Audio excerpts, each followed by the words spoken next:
नमस्कार, city centre show में आपका स्वागत है। मुंबई से मैं हूं पूजा भारद्वाज। शो की शुरुआत कर रहे हैं कोलकाता की खबर से। कोलकाता में जिस तरह से महिला डॉक्टर के साथ दरिंदगी हुई, अब इस मामले पर कोलकाता पुलिस की शुरुआती प्रतिक्रिया पर महिला डॉक्टर के पिता ने गंभीर सवाल उठाए हैं और कहा कि उन पर उनकी बेटी के अंतिम संस्कार के लिए दबाव बनाया गया। बीती रात आपको बता दें कि मृतका के पिता और रिश्तेदारों ने अस्पताल के बाहर प्रदर्शन किया। कोलकाता से ये रिपोर्ट आपको दिखाते हैं। जब मेरी बेटी का शव घर पर था तब डीसी नॉर्थ हमारे कमरे में आए और उन्होंने हमें पैसे देने की कोशिश की। हमें जो भी जवाब देना था हमने फौरन दिया। DC central Indira Mukherjee press conference कर हमेशा झूठ बोल रही हैं। वो ऐसा क्यों कर रही हैं? मेरे दिमाग में इससे सवाल पैदा हो रहा है। जब मैं पहुंचा तो मैंने देखा 300 से 400 पुलिस वालों ने घर को घेर रखा है। इन हालात में हम कुछ नहीं कर सकते थे और हमें अंतिम संस्कार करना पड़ा।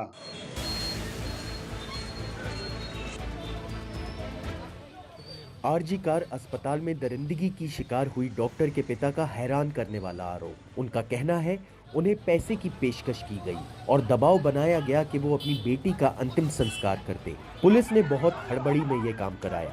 परिवार वालों का ये ताज़ा आरोप उनके पहले बयानों से हटकर है, जिसमें उन्होंने कहा था कि पैसे दिए जाने की बात कहने का कोई सवाल नहीं है और उन्होंने ऐसा कुछ नहीं कहा था। ऐसा कुछ कहने की कोई वजह नहीं है हमारे पास। ऐसी कोई बात हुई ही नहीं।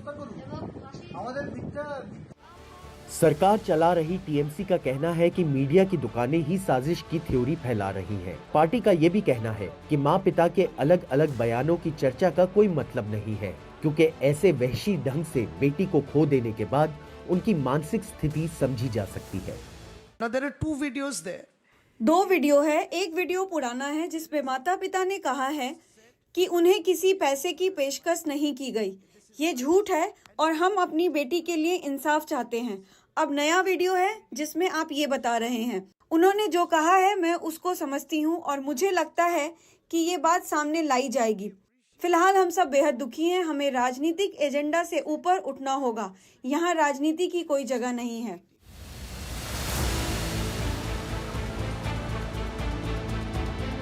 बुधवार को पूरे कोलकाता में आरजी कार रेप और हत्या के खिलाफ प्रदर्शन चलता रहा।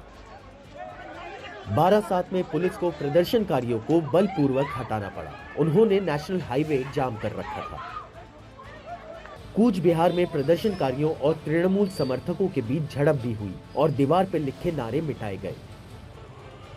प्रदर्शन में शामिल कलाकार ऋतुपर्णा सेन गुप्ता के साथ कुछ प्रदर्शनकारियों ने धक्का मुक्की की और उनका पीछा किया।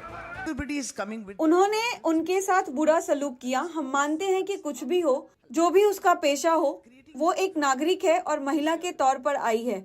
उन्हें उसका सम्मान करना चाहिए था और विरोध करने के अधिकार की इजाजत देनी चाहिए थी। कोलकाता से कैमरा पर्सन जीडी शंकर के साथ सौरभ गुप्ता की रिपोर्ट, एनडीटीवी इंडिया। 2017 में हुए उन्नाव रेप की पीड़िता को सुरक्षा के मद्देनजर दिल्ली शिफ्ट किया गया था और उनकी जो बुनियादी ज़रूरतें होती हैं उसे पूरा करने की जो जिम्मेदारी है उसकी पहल सरकार ने की थी। लेकिन कुछ ही सालों के बाद पीड़िता को अब डर है कि उनके मकान से उन्हें बाहर किया जा सकता है, क्योंकि कई महीनों से जो यहाँ का किराया है मकान का वो चुकाया नहीं गया है सरकार की ओर से। उनसे बात की हमारे सहयोगी अतुल रंजन ने। 2017 उन्नाव रेप केस सामने आने के 1 साल बाद पीड़िता ने अपने पापा को जुडिशियल कस्टडी में खो दिया। उसके बहुत जल्द अपनी 2 चाची को सड़क दुर्घटना में खो दिया। इसी को देखते हुए उनकी सुरक्षा की चिंता करते हुए प्रशासन ने उन्हें दिल्ली शिफ्ट कर दिया था। हालांकि दिल्ली में उन्होंने कोशिश की कि एक नई दुनिया शुरू की जाए, नई दुनिया बसाएं, लेकिन इसमें भी अब पीड़िता को जो है समस्या का सामना करना पड़ रहा है। अभी उन्हें ये डर है कि जो छत उनके सर पर है, जो आशियाना जो उन्हें दिया गया है, वो भी अभी उनसे छिन सकता है। इसी पर बात करने के लिए हमारे साथ खुद मौजूद हैं वो। मैम बताइए, अभी क्या टेंशन हो रही है आपको घर के लिए? सर टेंशन यही है कि मेरे साथ 17 में हादसा हुआ था, 18 में मेरे पिता को मारा गया था, 19 में मेरा एक्सीडेंट हुआ। उसके बाद मुझे यूपी से सरकार ने दिल्ली शिफ्ट कर दिया था, क्योंकि मेरे सारे केस दिल्ली ट्रांसफ़र हो गए थे। मैं दिल्ली में रह के अपने सारे केस लड़ रही हूँ। अभी भी मेरे केस सारे पेंडिंग में हैं, अभी केस चल रहे हैं। मैं बराबर अपनी पैरोकारी कर रही हूँ, लड़ाई चल रही है और हम लड़ रहे हैं। लेकिन रही बात घर की, रूम रेंट ये बिजली बिल वगैरह सब ये सब दिक्कतें हो रही हैं। सरकार से पैसा टाइम से आता नहीं है और यहाँ पे महिला आयोग को कोर्ट ने डायरेक्शन दे रखा है, महिला आयोग मकान मालिक को पैसा टाइम से पे नहीं कर पाती है। मकान मालिक मुझे टॉर्चर करता है, बोलता है मुझे सरकारी पैसे से कोई मतलब नहीं है। कब से पैसा नहीं मिला है मकान मालिक को? मकान मालिक को पैसा 3 महीने से नहीं मिल रहा है। तो आपने कोशिश की इसके जो पैसा नहीं आ रहा है उसको जानने की वजह की क्यों नहीं आ रही, आपने कुछ ट्राई किया ऊपर? मैं ट्राई किया सर, मैंने महिला आयोग को एप्लीकेशन यहाँ से स्पीड पोस्ट किया, सब कुछ। मैं जाती भी हूँ हमेशा 5-6 दिन में महिला आयोग में जाती हूँ, वहाँ ये सवाल करती हूँ कि मेरा टाइम से नहीं पहुँचा, मुझे मकान मालिक टॉर्चर कर रहा। तो वहाँ जो लोग बात करते हैं, क्या बात करते हैं ये चीज़ मुझे नहीं कन्फर्म है, लेकिन जब टाइम से नहीं आता तो लाइट पानी सब काट देता है वो। आप अपनी पढ़ाई भी कर रही हैं, आपका अपना परिवार भी है, तो क्या इन सब में ये सब जो नए मामले सामने आ रहे हैं, आप केस भी लड़ रही हैं पुराना, तो क्या उससे बहुत दिक्कत हो रहा है आपको? सर मैं आगे सक्षम हो ही नहीं पा रही हूँ क्योंकि मेरी पढ़ाई मैंने इंटर कर लिया है, मुझे एजुकेशन करना, मुझे आगे बढ़ना है, मुझे सीखना भी है। मैं सिलाई भी सीख रही हूँ, पढ़ाई भी कर रही हूँ, मुझे कंप्यूटर भी सीखने की इच्छा है, लेकिन मैं देती हूँ एप्लीकेशन, बस वो बोलते हैं पेंडिंग में, वो आगे फाइल गई, वो फाइल टाइम से होती नहीं, ना मुझे सिखाया जा रहा ना कुछ किया जा रहा। बस ये है कि मैं अपना टाइम वेस्ट कर रही हूँ, मुझे आगे बढ़ना है, मेरा केस चल रहा है क्योंकि अगली पार्टी पैसे वाली है, हमारे पास पैसे नहीं है। तो भाई जब आगे बढ़ेंगे तभी तो मैं कोई जॉब करूँगी, जब तभी तो मैं अपना केस लड़ पाऊँगी। यानी कि मामला जैसे ही अखबारों के सुर्खियों से गायब हो गया, पीड़िता को प्रशासनिक उदासीनता का सामना करना पड़ रहा है। दिल्ली से अतुल रंजन, एनडीटीवी इंडिया। और अब बात कोटा की, जहां से फिर से दुखद खबर आई है। मथुरा के बरसाना के रहने वाले छात्र परशुराम ने कोटा में खुदकुशी कर ली। 3 साल से वो कोटा में थे और नीट की तैयारी कर रहे थे। दिखाते हैं आपको कोटा से रिपोर्ट।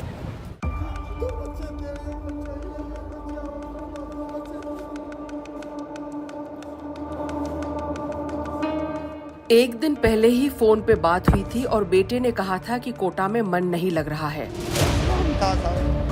अब उत्तर प्रदेश से कोटा ये पिता अपने बेटे का शव लेने आए हैं। साल 2022 में भी बेटा कोटा में रहकर नीट की तैयारी कर चुका है। अब दोबारा उसे उम्मीदों के साथ कोटा भेजा था, लेकिन परिजनों का कहना है कि परशुराम नीट की रिजल्ट में हुई धांधली से लेकर तनाव में था और उसका मन पढ़ाई में इस बार नहीं लग रहा था। 2022 से नीट में जो किया है, जो नौजवानों के साथ में खिलवाड़ किया है, जो बड़े बड़े लोगों ने बच्चों को मतलब ये बेच के मतलब ये बेचवा के अपना पैसा दे के अपने बच्चे पास करा लिए। गरीब आदमी का कोई नहीं देखा, 2-2 पैसा करके इकट्ठा करके मजदूरी करके बच्चों को पढ़ाया। 4 तारीख को मतलब ये 1:35 पर बात हुई थी मेरी कल। फिर उसके बाद में फिर फ़ोन नहीं उठाया उसने। फिर मैंने फ़ोन किया बराबर, उसने कहा कि पापा मन नहीं लग रहा मेरा। मन नहीं लग रहा था बेटा, मन तो लगाना पड़ेगा। कोई बात नहीं, 1-2 दिन का मन ना लग रहा था, मैं आ जाऊँगा तेरे पास में, तेरी मम्मी को भेज दूंगा।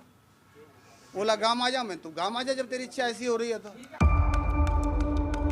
परशुराम के मकान मालिक ने उसे आखिर शाम को कपड़े सुखाते हुए देखा था। जब काफी समय से बाहर नहीं आया तो पुलिस को सूचना दी। कोटा में इस साल ये 12वां आत्महत्या का केस है और ये आंकड़े चिंताजनक हैं। 2023 में कोटा में 20 आत्महत्या के केस सामने आए थे। 2022 में ये 15 थे। दिसंबर 2022 में एक दिन में एक साथ 3 छात्रों ने अपनी जान ली थी। 2021 में 9 मौतें हुई थी, 2018 में 12 और 2017 में 10 मौतें हुई थी। विशेषज्ञों का मानना है कि कोविड के बाद कोटा में आत्महत्या के मामलों में 60% की वृद्धि हुई है। लेकिन आज इस संवेदनशील मसले पे शिक्षा मंत्री का बयान चौंकाने वाला था। जितनी जनसंख्या हमारे प्रदेश में है उस अनुपात में घटनाएं होती हैं। लेकिन आत्महत्या सिर्फ आंकड़ा तक ही सीमित नहीं हो सकता है। इसके पीछे छुपा हुआ है उन परिवारों का दर्द। उनकी माने तो बच्चे के खोने के बाद जिंदगी खत्म सी हो जाती है और ये शोक कभी टलता नहीं है। शायद इसलिए कोटा की कोचिंग को लेकर केंद्र सरकार ने कई गाइडलाइन जारी किए थे। कोचिंग में दाखिला सिर्फ उन बच्चों का हो जिन्हें इंजीनियरिंग या मेडिकल में कौशल है। कोचिंग में दाखिला की उम्र सीमा तय हो और हॉस्टल में पंखे में एंटी हैंगिंग डिवाइस लगाए जाएं। लेकिन अब भी सरकार ने पूरी तरह से कोटा में आत्महत्या की घटनाओं को रोकने के लिए ये मापदंड लागू नहीं किए हैं। कोटा से शाकिर अली के साथ जयपुर से हर्षा कुमारी सिंह, एनडीटीवी। और अब एक दिलचस्प खबर मुंबई के प्रॉपर्टी बाजार से, जहां वरिष्ठ नागरिकों यानी कि 61 साल से ऊपर के लोगों द्वारा संपत्ति रजिस्ट्रेशन में 200% का इजाफा हुआ है। क्या कारण हो सकते हैं और क्या है पूरे आंकड़े, इस रिपोर्ट में आपको दिखाते हैं।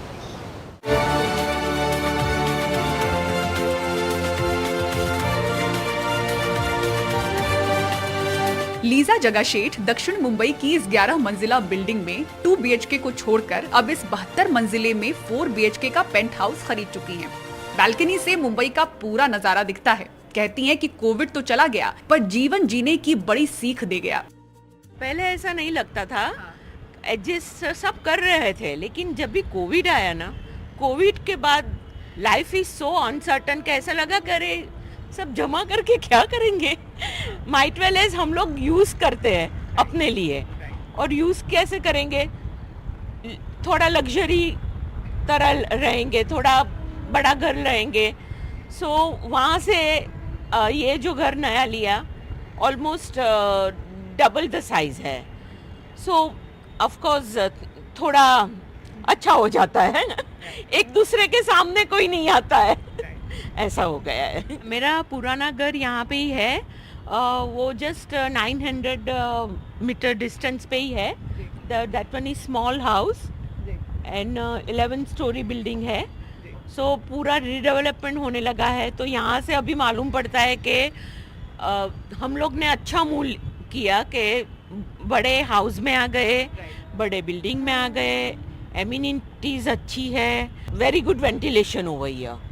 I must say you can see just now कि बहुत अच्छा वेंटिलेशन है यहाँ पे, पूरा रिजुनेट हो जाते हैं यहाँ पे। ऐसा नहीं लगता है कि कुछ गलत किया है। Very good decision family has taken, बहुत अच्छा लिया है। कोविड के बाद मुंबई के प्रॉपर्टी बाजार में ऐसे वरिष्ठ नागरिक बड़ी अहम भूमिका अब अदा कर रहे हैं। कोरोना के बाद से बीते 4 वर्षों के दौरान मुंबई में 61 और इससे ज्यादा उम्र के लोगों ने जो संपत्ति खरीदी उसमें काफी बढ़ोतरी हुई है। संपत्ति सलाहकार फर्म नाइट फ्रैंक इंडिया के आंकड़ों के मुताबिक 2020 में बुजुर्गों ने 7,554 संपत्तियों का रजिस्ट्रेशन करवाया था, जबकि इस साल जुलाई तक ही वो 15,276 संपत्तियों का पंजीयन करा चुके हैं। जुलाई तक के आंकड़े बताते हैं कि कोरोना के बाद बुजुर्गों ने जिन संपत्तियों का रजिस्ट्रेशन करवाया उनमें 200% से ज्यादा का इजाफा हुआ है। वरिष्ठ नागरिकों ने 2021 में 17,685, साल 2022 में 18,246 और साल 2023 में 22,849 संपत्तियों का रजिस्ट्रेशन करवाया था। कुल रजिस्ट्रेशन में भी वरिष्ठ नागरिकों की हिस्सेदारी बढ़ी है। कोरोना वाले साल इनकी हिस्सेदारी 12% थी, जो पिछले साल बढ़कर 18% हो गई। संपत्ति सलाहकार फर्म नाइट फ्रैंक इंडिया ने 2024 की पूरी अवधि में बुजुर्गों की संपत्तियों का रजिस्ट्रेशन 23,000 के पार जाने का अनुमान लगाया है। इस तरह कोरोना के बाद से ये बढ़कर 3 गुना से अधिक हो सकता है। ऐसे तो कई कारण हो सकते हैं इसके स्पेसिफिक इंडिविजुअल केसेस में, बट जनरली जो देखा गया है ये है कि ये वो सेगमेंट के कंज्यूमर्स है जिनकी जो एबिलिटी है, एबिलिटी के वो एक बेस्ट शेप में होते हैं, क्योंकि काफ़ी रिस्पॉन्सिबिलिटीज़ जो भी होती है वो फुलफ़िल हो गई होती है। इन मैनी केसेस वो अच्छा वेल्थ क्रिएट कर चुके होते हैं। और इसी के साथ में जो स्टेबिलिटी का एट्रीब्यूट है जिसके लिए प्रॉपर्टी माना जाता है, प्रॉपर्टी को जाना जाता है, स्टेबिलिटी की नीड सबसे ज़्यादा middle age and higher age group वाले कस्टमर्स ज़्यादा वैल्यू करते हैं। हम देख रहे हैं 2024 में करीब 14 से 15% की ग्रोथ आ रही है हाउसिंग मार्केट सेल्स में मुंबई शहर में। तो इसी रफ्तार पे अगर चलने से जो ये सेगमेंट है, इस सेगमेंट की सेल्स जो 60+ के एज ग्रुप वाली है, उसमें करीब 25 से 26 हज़ार यूनिट्स की हम अंदाज़ लगा रहे हैं इस साल में। जबकि वरिष्ठ नागरिकों के उलट 30 से 45 साल आयु वालों की हिस्सेदारी घटी है। 2020 में ये 48% थी, जो घटकर इस साल जुलाई में 40% पर आई है। पिछले साल भी ये आंकड़ा 40% ही था। 18 से 29 साल की आयु वालों की हिस्सेदारी 9% पर ही बनी हुई है, तो 40 से 60 साल के नागरिकों की हिस्सेदारी 1% बढ़कर 33% हो गई है। एबिलिटी है परचेज करने की, वो भी कुछ हद तक इफेक्ट हुई है ऐसे सेगमेंट्स में जहाँ पर अभी इनकम कैचअप नहीं हुई है या डिस्पोजेबल इनकम्स कम हुई इन्फ्लेशन के वजह से, तो वो भी एक ट्रेंड हो सकता है। कोविड के बाद घर खरीदारों की मानसिकता में बड़ा बदलाव दिख रहा है। मुंबई जैसे बड़े शहरों की बात करें तो महामारी का दौर ऐसा था कि हमारे वरिष्ठ नागरिक छोटे मकानों में बच्चों के साथ पूरा दिन रहने के लिए मजबूर थे। वहीं से वर्क फ्रॉम होम चल रहा था, बच्चे घर से ही पढ़ाई कर रहे थे और इसी दौरान बड़े और अच्छे घर खरीदने की जरूरतों पर जोर पड़ता दिखा। नतीजा अब आंकड़ों के जरिए हमारे सामने है। मुंबई से कैमरामैन संजय मंडल के साथ पूजा भारद्वाज, एनडीटीवी इंडिया। और अब बात महाराष्ट्र की, जहां विपक्षी गठबंधन महाविकास अघाड़ी में मुख्यमंत्री पद को लेकर घमासान मच गया है। पहले ये विवाद उद्धव ठाकरे और कांग्रेस के बीच था, पर इसमें अब शरद पवार भी शामिल हो गए। रौनक कुकड़े की रिपोर्ट आपको दिखाते हैं। संख्या असल्यानंतर निर्णय घ्यायचा। शरद पवार का रुख अब बदलता दिख रहा है। महाविकास आघाड़ी को बहुमत मिलने पर मुख्यमंत्री कौन होगा, इस सवाल का जवाब देने से शरद पवार अब तक कतराते रहे। कुछ दिनों पहले तो उन्होंने यहाँ तक कह दिया कि उनकी पार्टी को मुख्यमंत्री पद में कोई रुचि नहीं है, लेकिन अब पवार कह रहे हैं कि जिस पार्टी के ज्यादा विधायक होंगे मुख्यमंत्री उसी का होगा। मुख्यमंत्री पद के बारे में अब सोचने की जरूरत नहीं है। कई बार ऐसा हुआ है कि नेतृत्व कौन करेगा, इसका निर्णय चुनाव होने के बाद संख्या किसकी ज्यादा है वो देख के लिया जाता है। भले ही हमारी सरकार बनने के पूरे आसार हैं, लेकिन आगे क्या होने वाला है किसी को नहीं पता, इसलिए मुख्यमंत्री पद के बारे में बोलना ठीक नहीं है। करने की आवश्यकता नहीं है। शरद पवार के इस बयान ने एमवीए के भीतर उद्धव ठाकरे का पलड़ा कमजोर कर दिया है। उद्धव ठाकरे ज्यादा विधायकों वाली पार्टी के मुख्यमंत्री वाले फॉर्मूले का विरोध कर रहे हैं। उनका मानना है कि मुख्यमंत्री के चेहरे की घोषणा करके ही चुनावी मैदान में उतरना चाहिए। कांग्रेस शुरुआत से ही उद्धव ठाकरे के इस प्रस्ताव का विरोध करती आई है। अब कांग्रेस को शरद पवार का भी साथ मिल गया है। हम सब महाविकास आघाड़ी एक साथ मिलकर चुनाव में उतरेंगे और सीटों के तर्ज पर मुख्यमंत्री पद का उम्मीदवार तय करेंगे। उद्धव जी ने अपनी बात रखी है, लेकिन जब महाविकास आघाड़ी की बैठक हुई तब हमने तय किया कि हम महाविकास आघाड़ी बनकर ही चुनाव लड़ेंगे। सहयोगी दलों के इन बयानों के बाद उद्धव ठाकरे की शिवसेना के नेता संजय राउत ने सीधे तौर पर तो कुछ नहीं कहा, लेकिन इशारों इशारों में ही जरूर कह दिया कि जनता के मन में मुख्यमंत्री के तौर पर उद्धव ठाकरे ही है। जनता के मन में जो चेहरा है, जनता उसको ही मुख्यमंत्री बनाएगी। बात ऐसी है, पवार साहब की बात 100% ठीक है। 3 पार्टी की सरकार है, महाविकास आघाड़ी है, कौन कितनी सीटें जीतता है बाद में तय किया जाएगा, लेकिन हमको बहुमत मिल रहा है महाविकास आघाड़ी को, और हमारा सबसे पहला काम है ये भ्रष्ट सरकार को हटाना। हम मुख्यमंत्री के बारे में कभी भी चर्चा कर सकते हैं। मुख्यमंत्री पद को लेकर एमवीए के भीतर चल रही खींचतान पर महाराष्ट्र के मुख्यमंत्री एकनाथ शिंदे ने चुटकी लेते हुए कहा, दिल्ली के दौरे के बावजूद ठाकरे मुख्यमंत्री बनने की खातिर अपनी दाल नहीं गला सके हैं। ये कैसी दुर्दैवी बात है, जब बाला साहब थे तो दिल्ली उठ के यहाँ आती थी। अभी यहाँ से इनको दिल्ली के गली गली में जाना पड़ता है, मुझे मुख्यमंत्री करो, मुख्यमंत्री करो, मुख्यमंत्री करो। ये कैसी दुर्भाग्यपूर्ण बात है। और ये तो जब विचार छोड़े जाते हैं, बाला साहब ठाकरे जी के विचार आचार जब छोड़े जाते हैं, तब ऐसी परिस्थिति होती है। उद्धव ठाकरे की हसरत है कि वो फिर एक बार महाराष्ट्र के मुख्यमंत्री बने, लेकिन उनके सहयोगी दल कांग्रेस और एनसीपी में भी कई ऐसे नेता हैं जो कि मुख्यमंत्री बनना चाहते हैं।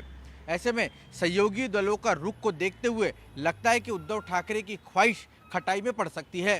कैमरा पर्सन संदेश बैकर के साथ रौनक कुकड़े, एनडीटीवी इंडिया के लिए। और देश में प्याज की कीमतें बढ़ रही हैं। कई हिस्सों में 60 रुपए से ऊपर प्रति किलो प्याज बिक रहा है। इससे आम आदमी को राहत दिलाने के लिए सस्ते दरों में 35 रुपए किलो प्याज की बिक्री शुरू हुई है। दिल्ली, एनसीआर और मुंबई में शुरुआती समय में 40 अलग अलग लोकेशन को चुना गया है। हिमांशु शेखर की रिपोर्ट आपको दिखाते हैं। मोबाइल वैन को हरी झंडी दिखाते खाद्य मंत्री प्रहलाद जोशी। इस तरह की 40 गाड़ियां लोगों को सस्ती प्याज बेचने के लिए निकली हैं। इनके जरिए दिल्ली एनसीआर के साथ साथ मुंबई में भी 40 अलग अलग जगहों पर 35 रुपए किलो की दर से प्याज की बिक्री शुरू हो गई है। आज दिल्ली में 40 लोकेशन से बिक्री शुरू हो चुकी है और हम मुंबई में भी आज बिक्री शुरू करवा रहे हैं। मुंबई में भी? जी। और रेट कितना खरीद सकते हैं?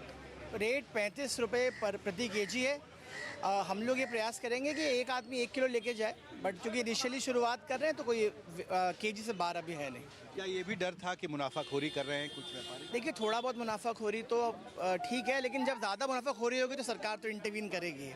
और हमारा और एनसीसी नेफेड का यही काम है कि मार्केट में आके जब अगर लगे महंगाई बढ़ रही है तो अब प्याज लेके आएंगे हम लोग, और ये प्रयास रहेगा कि अगले 3-4 महीनों में प्याज के रेट देश भर के अंदर नियंत्रण में रहे। 35 रुपए किलो प्याज की बिक्री शुरू होते ही कृषि भवन और रायसीना रोड पर मोबाइल वैन के आगे लंबी लाइनें लग गईं। मैं इस वक्त रायसीना रोड पर हूं और यहां पर एक मोबाइल वैन लगाया गया है जहां 35 रुपए प्रति किलो की रियायती दर पर प्याज की बिक्री की जा रही है और ऐसे करीब 40 आउटलेट्स आइडेंटिफाई किए हैं खाद्य मंत्रालय ने जहां पर ये सस्ते प्याज की बिक्री की जा रही है। और यहां पर जैसे ही ये वैन लगाया गया है, कुछ लोग यहां पर पहुंचे हैं जिनकी शिकायत है कि उनके इलाके में प्याज जो है वो काफ़ी महंगे रेट पर बिक रहा है। काफ़ी बड़ी राहत है। तो प्याज कब से महंगा होने लगा? हो गए लगता है 15 दिन के आसपास हो गए। हाँ, पहले तो 50 चल रहा था तकरीबन, फिर अभी 60 हो गया। भले एक महीना से तो 50 चल रहा था। इलाके में आप रहते हैं? मैं तो वैशाली में रहता हूँ। सर, यहाँ मैं घूमने के लिए आता हूँ थोड़ा सा लंच के बाद, तो देखा कि यहाँ पे गाड़ी लगी हुई है, हमने कहा यार इसका लाभ ले लेते हैं, थोड़ा सा प्रॉफिट ले लिया जाए। यही 50 और 60 रुपए जी। हम मालवीय नगर से आए हैं, लेकिन यहाँ रेट थोड़ा सस्ता है, 35 रुपए किलो है, तो क्यों नहीं इसका फायदा उठाया जाए। प्याज गाजियाबाद, साहिबाबाद, नोएडा और गुड़गांव में भी महंगा हुआ है। लाइन में महिलाएं भी थीं। जहाँ पर आप रहते हैं वहाँ पर प्याज किस रेट मिल रहा है? 70 रुपए। 70 रुपए किलो? हाँ, 60-70, 60-70। आपके इलाके में इतना ही है हमारे 60 रुपए का। हाँ जी। तो आपको कैसे पता चला यहाँ 35 रुपए किलो मिल रहा है? हमें गाड़ी दिख गई, हम बस से उतरे, जल्दी से आ गए इधर। में सर पहले था सस्ता, ये 3-4 दिन से थोड़ा महंगा हो गया, अब 60 से 70 50 ऐसे मिलता है। जो ये रिटेल के दुकानदार है ना, ये जो ग्राहक को देते हैं, ये 50 रुपए किलो 60, जैसा आदमी वैसा देते हैं, लेकिन ये 35 रुपए दे रहे सरकार, ये बहुत अच्छा काम कर रही है। कोई 60 दे रहा है, कोई 70 दे रहा है, मतलब कोई एक्चुअल में कोई फिक्स रेट नहीं है किसी का। कृषि भवन के सामने 3 मोबाइल वैन में रखे प्याज आधे घंटे के अंदर बिक गए। अब देखना होगा कि मुनाफाखोरी पर नकेल कसने में सरकार की ये पहल कितनी कारगर साबित होती है। दिल्ली से कैमरा पर्सन प्रेम सिंह के साथ राजू शेखर, टीवी।